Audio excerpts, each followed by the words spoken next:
الحمد لله رب العالمين.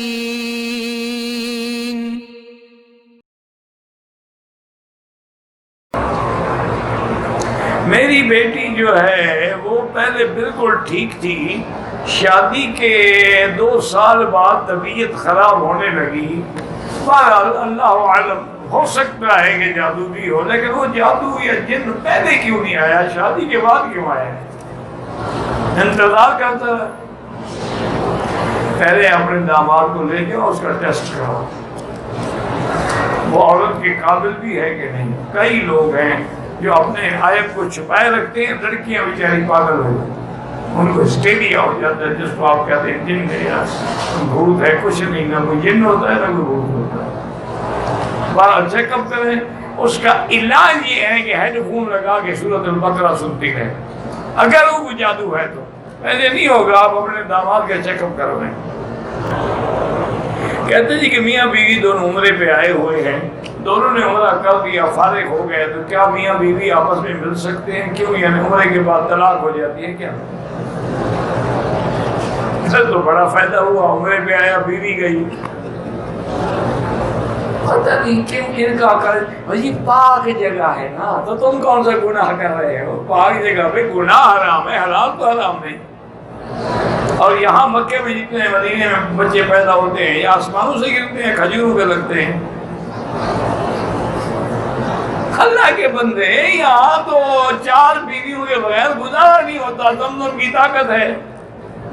یہ تو تمہارے ملک ہے مرے ہوئے کہ ایک بیوی کا بنیادی، ان 4 بیویاں رکھی ہوئی، ایک ہی لباس، ایک ہی گھر میں رہتی ہیں، مزہ ہے کہ آواز اونچی کریں۔ وجہ کیا ہے؟ کھجور، اونٹنی کا دودھ اور زمزم، جن کے بعد یہ اکسیر موجود ہو، کبھی بوڑھا ہو سکتا ہے؟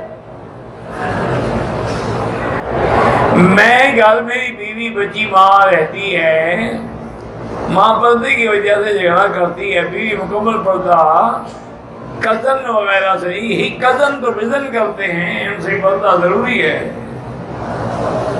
کزن جو ہے نا، یہ تو اللہ کا عذاب ہوتے ہیں۔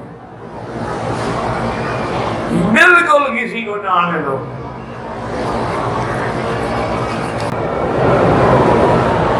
کہتے جی کہ نکاح کے موقع پر چھوارے اچھال اچھال کے نہیں، ویسے فجور چھوارے کوئی چیز تقسیم کرے سنت ہے، کسی کے پاس ہو ہی نہ وہ کیا تقسیم کرے گا؟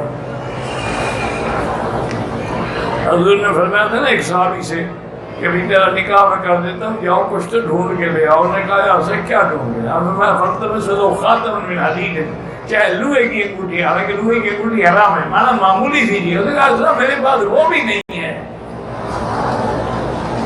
یہی چادر ہے میں باندھ کے بیٹھا ہوں، یہ بیوی کو دے دوں گا تو پھر میں ننگا بیٹھا رہوں۔ اور نے کہا اچھا حلمہ کا سور من القرآن ہے، تمہیں کچھ سورۃ قرآن کی یاد ہے؟ یاد سنا بھائی سورہ قضا قضا قضا، مجھے فلاں سورہ سنا۔ اور اچھا بیوی کو پڑھا دینا، بس عقل مار ہو گئی۔ لیکن یاد رکھیں امام ابو حنیفہ نہیں مانتے، وہ کہتے ہیں یہ وقتی طور پہ حضور پاک نے دے دیا، حضور کی خصوصیت تھی، ورنہ قرآن جو ہے وہ بزرگ کا عوض نہیں بن سکتا۔ مانا یہ تھا کہ بعد میں وہ حق ادا کرے گا۔